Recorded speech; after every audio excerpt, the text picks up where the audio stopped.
தமிழ் நண்பர்களுக்கு வணக்கம். இன்னைக்கு இந்த வீடியோவில் சிற்றிலக்கிய வகையில் ஒன்றான தூது இலக்கியம் பற்றிய செய்திகளை பார்க்கலாம். பொருள் அடிப்படையில் அமையும் சிற்றிலக்கிய வகையில் ஒன்றுதான் தூது. ஒருவர் மற்றவரிடத்து மக்களையோ அல்லது அக்ரிணை பொருளையோ தூது அனுப்புவதாக அமைந்த இலக்கியமாகியால் இதுக்கு தூது இலக்கியம் அப்படின்னு பெயர் பெற்றது.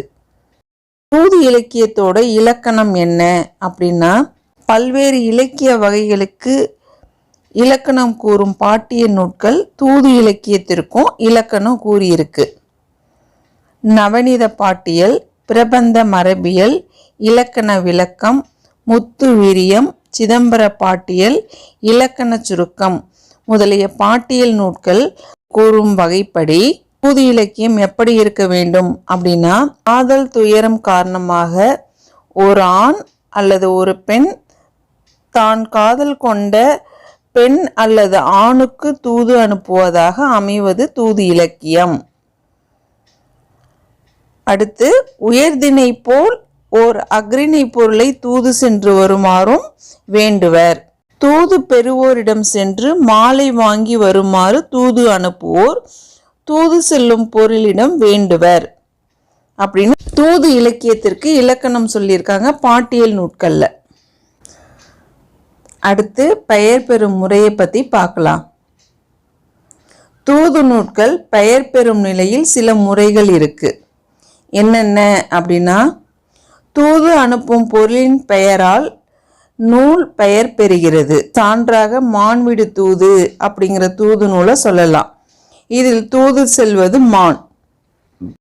சில நூட்கள் தூது பெறும் தலைவன் பெயரையும் தூது செல்லும் பொருளின் பெயரையும் கொண்டு அமையும், சேர்ந்து அமையும். சான்றா மதுரை சொக்கநாதர் தமிழ் விடு தூது. இந்த நூல்ல தூது பெறுபவர் மதுரையில் இருக்கக்கூடிய இறைவனாகிய சொக்கநாதர், தூது செல்லும் பொருள் தமிழ், இரண்டும் சேர்ந்து மதுரை சொக்கநாதர் தமிழ் விடு தூது அப்படின்னு அமைஞ்சிருக்கு. இப்ப இந்த தூது நூல் எப்படி வகைப்படுத்தப்பட்டிருக்கு அப்படின்னு பார்க்கலாம். தூது அனுப்புவோர் தூது பெறுவோர் ஆகிய அடிப்படையில் தூது நூட்களை 3 வகையா பாகுபடுத்தியிருக்காங்க. முதல்ல, ஆடவர் ஆடவருக்கு தூது அனுப்பும் நூட்கள். அடுத்து, ஆடவர் பெண்களுக்கு தூது அனுப்பும் நூட்கள். அடுத்து, பெண்கள் ஆடவருக்கு தூது அனுப்பும் நூட்கள் அப்படின்னு வகைப்படுத்தியிருக்காங்க. இப்ப இந்த தூது நூட்கள் அமைந்திருக்கும் பகுப்பு முறைகள் எந்தெந்த பகுதியில் என்னென்ன செய்திகள் அமையப்பட்டிருக்கும் அப்படின்னு பார்க்கலாம். தலைவன் பெருமைகள் கூறுதல். இந்த பகுதியில தூது பெறும் தலைவன் பெருமைகளை விளக்கி கூறும் பகுதியா இருக்கு. தலைவனின் உறுப்புகளின் சிறப்பு, உறவு முறைகள் அப்படின்னு பல்வேறு பெருமைகள் விளக்கப்பட்டிருக்கும். அடுத்த பகுதி தூது அனுப்பும் தலைவியின் நிலையை கூறுதல். பெண் ஆணுக்கு தூது அனுப்பும் நூல்களில் தலைவி நிலை விளக்கி கூறப்பட்டிருக்கும். தலைவி தலைவனிடம் கொண்ட காதலால் வருந்துகிறாள். அப்பொழுது தூது விடும் பொருட்களை காணுகின்றோம். அதை அழைத்து தன் நிலையை கூறுதல். தலைவனிடம் சென்று கூற வேண்டிய செய்திகளை கூறி தூது சென்று வருமாறு வேண்டுகிறாள். இப்படி தூது அனுப்பும் தலைவி பற்றிய செய்திகள் இந்த பகுதியில் காணப்பட்டிருக்கும்.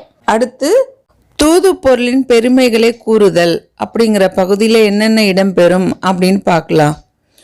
தூது அனுப்புவோன் தூது செல்லும் பொருளை அழைத்து இன்னாரிடம் எனக்காக தூது சென்று வர வேண்டும் அப்படின்னு வேண்டுவாங்க. அப்போ தனக்காக தூது செல்லும் பொருளின் பெருமைகளை கூறுதல் இந்த பகுதியில் இடம்பெறும். மேலும் இதற்கு முன்னாடி யாருக்காக யார் யார் தூது சென்றிருக்காங்க, தூது அனுப்புவதற்கு ஏற்ற பொருட்கள் யாவை, இதற்கு முன் தூது அனுப்புவதற்கு ஏற்ற பொருட்கள் எவை எவை, அவற்றை ஏன் தான் தூது அனுப்பவில்லை, தான் தேர்ந்தெடுத்த பொருளின் பெருமைகள் யாவை போன்றவை இந்த பகுதியில் விளக்கப்பட்டிருக்கும். அடுத்து, தூது பொருளிடம் அறிவுரைகள் கூறுதல். இந்த பகுதியில் தூது அனுப்புவோர் தூது பெறுவோரிடம் தூது செல்லுவதற்காக செல்லும் பொழுது எவ்வாறு செயல்பட வேண்டும் அப்படின்னு அறிவுரை கூறுவதாக அமைஞ்சிருக்கும். தூது பொருள் செய்ய வேண்டுவன யாவை, செய்யக்கூடாதவை யாவை, தூது பெறுவோரை காண்பதற்கு ஏற்ற சமயம் யாது, தூது பெறுவோரை காண்பதற்கு பொருந்தாத சமயம் யாது, தூது பெறுவோரின் அடையாளங்கள் என்னென்ன, அவரிடம் எவ்வாறு கூற வேண்டும் என்பன போன்ற அறிவுரைகள் இந்த பகுதியில் இடம்பெற்றிருக்கும். அடுத்த பகுதி தூது வேண்டுதல். இந்த பகுதி தான் தூது நூலோட கடைசி பகுதியாக இருக்குது. இந்த கடைசி பகுதியில் தூது அனுப்புவோர் தூது பெறுவோரிடம் சென்று இதை வாங்கி வர வேண்டும் என்று கூறும் பகுதியாக இருக்குது. தூது பெறுவோரிடம் சென்று தூது பொருள் தாம் துன்ப நிலையை அல்லது தன் செய்தியை கூறிவிட்டு மாலை வாங்கி வர வேண்டும் அல்லது தூது சொல்லி வர வேண்டும் என்று தூது அனுப்புவோர் வேண்டுவதாக இந்த பகுதி அமைந்திருக்கும். இதுதான் தூது இலக்கியத்தோட அமைப்பு. இந்த தூது இலக்கியத்திற்கு வேறு பெயர்கள் இருக்கா? அது என்னென்ன அப்படின்னா, வாயில் இலக்கியம், சந்தி இலக்கியம் அப்படின்னு 2 வேறு பெயர்கள் தூது இலக்கியத்திற்கு இருக்கு. இன்னைக்கு இந்த வீடியோவில் சிற்றிலக்கிய வகையில் ஒன்றான தூது இலக்கியம் பற்றி பார்த்தோம். உங்களுக்கு இந்த வீடியோ பிடிச்சிருந்ததுன்னா லைக் பண்ணுங்கள், ஷேர் பண்ணுங்கள், என்னுடைய தமிழ் டீச் சேனலை சப்ஸ்கிரைப் பண்ணிக்கோங்க. அடுத்த வீடியோவில் வேறு ஒரு தலைப்போடு நான் உங்களை சந்திக்கிறேன். நன்றி.